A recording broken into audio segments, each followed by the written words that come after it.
Dadan, like and subscribe baka naman. Kung di mo ko papautangin, edi asa kang magde-date tayo, ika na nga ng feeling poging lalaki dito sa ating bidang dalaga, at siya na nga rin daw magbayad sa hotel kung sakali. Bigla na nga lang itong sinipa ng dalaga at ang kapal nga raw ng mukha nito, ngunit gumanti rin at break na nga raw sila, at wala na nga raw itong pera, wala rin daw silang tsak-syakan.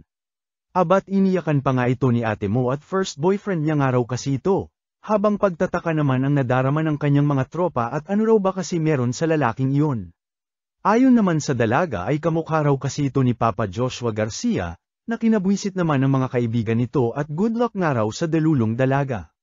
Samantala, habang nagmo-moment ito sa koridor, ay dito naman pinakita ang isang lalaki na binubuli ng kanyang mga kaklase. Walang ano-ano'y nagulat na nga lang ang mga kaklase nito nang biglang pumagitna ang dalaga at kinausap ang lalaki. Dahil dito ay tumigil na ang mga bully at muli nang lumabas ang nagmo-moment na dalaga. Abat sinundan na nga ito ng binata at sinabing in love nga raw itong dalaga kaya siya kinausap, ayon naman sa dalaga ay huwag daw assuming si bata dahil hinding-hindi yun mangyayari. Kinontra naman ito ng binata at sinabing hindi raw yun ang gusto niyang sabihin, sabay pakita ng magazine ito na naglalaman ng mga bagay tungkol sa mga alien at kung ano-ano pa, na marahil interesado raw itong dalaga kaya lumapit sa kanya, mga alien, mga UFO na maging Amerika at Japan ay napatunayan na raw. Patuloy na nga nitong kinulit ang dalaga hanggang sa nabuisit na ito at kakabreak niya nga lang daw sa jowa niya tapos kung ano-ano pa raw ang pinagsasasabi nitong binata sa kanya. Puro mouth kaya wala raw mga kaibigan. Natigilan na nga ang binata sa sinabi ng dalaga at huwag nga raw itong bida-bida. Napagtanto naman ng dalaga na medyo nasobrahan ang sinabi niya kaya nag-sorry sa binata, sabay pinulot ang magazine nito at sinauli sa lalaki. Di nga raw siya naniniwala sa aliens pero naniniwala raw siya sa mga multo. Tinawanan nga lang ito ng binata at di nga raw totoo ang mga multo, na agad nang ang kinabuisit ng dalaga. Dito nagbanate na nga ang dalawa sa mga paniniwala nila. Mula sa lola nitong dalaga na isang spirit medium nga raw, habang mga alien at UFO naman banat nitong binata. O siya magpustahan tayong bansot ka, ika na nga ng buwisit na dalaga sa binata, at kung meron nga raw multo ay magiging alalay niya itong mukhang bunot. Game ako dyan, ribat naman ng binata at kung totoo nga raw ang mga UFO ay siya ang magiging alalay nito. Wala na ngang sinayang na oras pa ang dalawa at nauna na itong si ate na pinapante ni Kuya Bunot ang buhok sa isang abandonadong ospital, at dito nga raw talamak ang pagpapakita ng aliens. Kung saan nangunguha raw ng mga tao para pag-eksperimentuhan. Samantala, sa isang abandonadong tunnel naman pinapante ng dalaga ang ating bida at isang araw itong sikat na spot kung saan nagpaparamdam at nagpapakita raw ang mga multo. Bagamat natatakot ay nagpatuloy pera ng binata sa paniniwalang di totoo ang mga multo at nang manalo sa kanilang pastahan. Puro mouth na nga ang dalawa sa isa't isa tungkol sa kanilang mga paniniwala at patuloy pa ring nagdediskusyon sa kung sino ang tama sa kanilang dalawa. Ayon sa dalaga ay sa sobrang weirdo raw ng kanilang pamilya, lagi raw siyang pinapagawa ng isang ritual bago lumabas ng bahay, hanggang sa makapunta sa eskwelahan, na siya nang naging rason para pagtripan daw siya ng mga kapwa niya bata. Wala naman daw siyang magawa dahil kung hindi niya susundin ay babanatan daw siya ng kanyang lola, at ang malupit pa raw ay mismong crush niya ay isa rin sa mga nangbubuli sa kanya. Dahil dito ay kinamurian nga raw niya ang kanyang lola, di na niya kinausap simula noon pero kamakailan lang ay naging okay naman na raw sila, pero di na raw niya ginawa pa ang ritual simula noon. Sa kabila nito ay mas nabibwisit daw siya kapag may mga taong binabastos at inaalipusta ang kanilang pamilya. Dito rin daw niya napagtanto na hindi siya nagalit dahil sa hindi siya nagustuhan ng kanyang crush dati, bagkus ay nagalit siya dahil kung sino pa ang nagustuhan niya ay siya pang bumabanat sa lola niya. Di man daw halata ay mahal niya ang kanyang lola, na siyang nagpalaki sa kanya at nag-alaga ng mag-isa lamang. May tiwala siya rito kaya naniniwala raw siyang totoo ang mga multo. O siya, ikaw naman, ba't puro alien nilalaman ang utak mong takmol ka, banat na nga ng dalaga sa binata. Wala naman daw rason ika naman ng lalaki, at wala naman daw kailangang rason para magustuhan ang isang bagay. Walang ano-ano'y nagulat na nga lang ang binata nang biglang may matandang babae ang lumutang sa kanyang harap, at hahayaan na raw siya nitong limasin ang kanyang pakwan basta ba raw ay hayaan din siya nitong pitasin ang kanyang saging. Todo takbo na nga ito ngunit sa kasamaang palad ay tila mas lumalayo pa ang entrada ng tunnel na kanyang pinasukan sa hindi malamang dahilan. Nireklamo na nga nito sa dalaga na tila hindi naman multo ang naka-encounter niya bagkus ay isang manyak na girang lamang na gusto siyang pagsamantalahan. Huwag nga raw siyang papahuli rito ika naman ng dalaga dahil kung sakali ay isusumpa raw siya nito.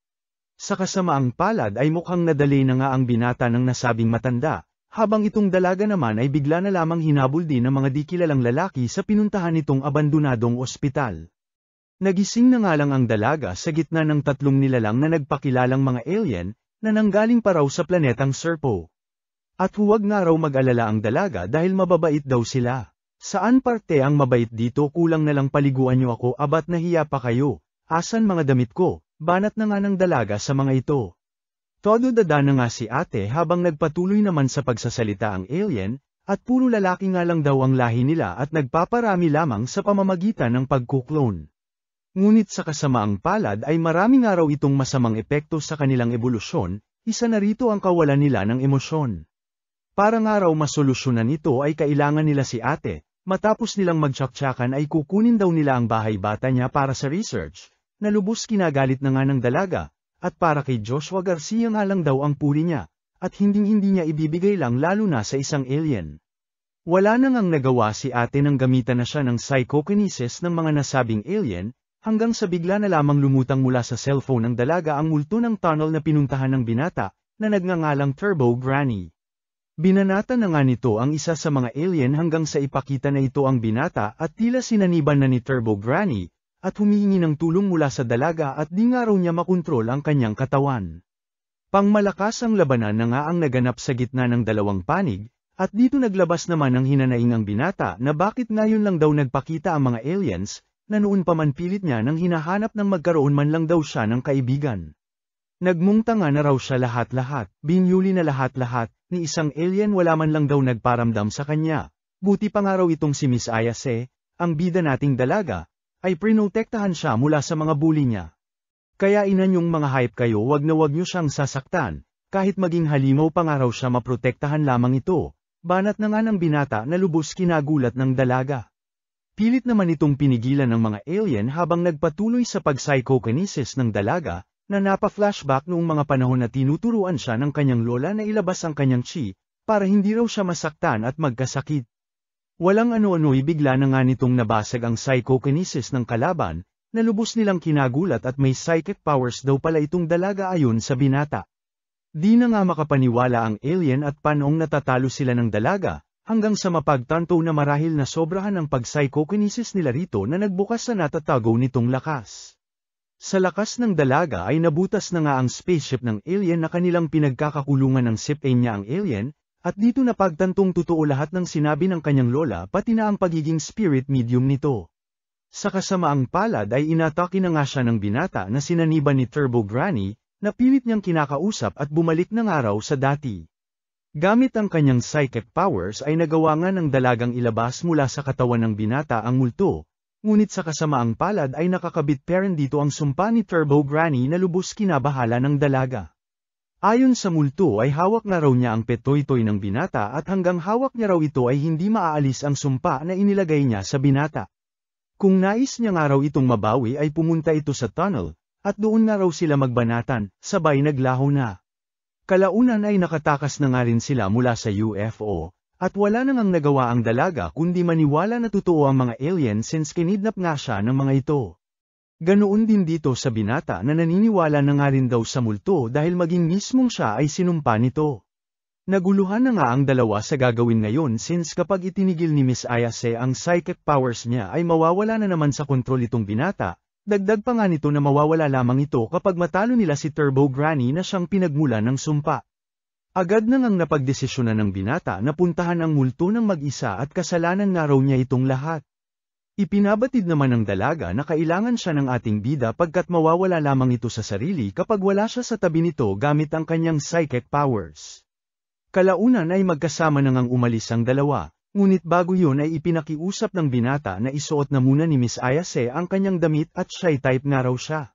Bigla na nga lang kumabog ang puso ng dalaga na lubos nitong pinagtaka at pinakalma ang sarili at dito na nga tinanong ang pangalan ng binata.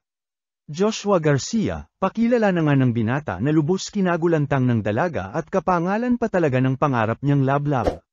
Palablab na rin Lods ng like at subscribe, salamat.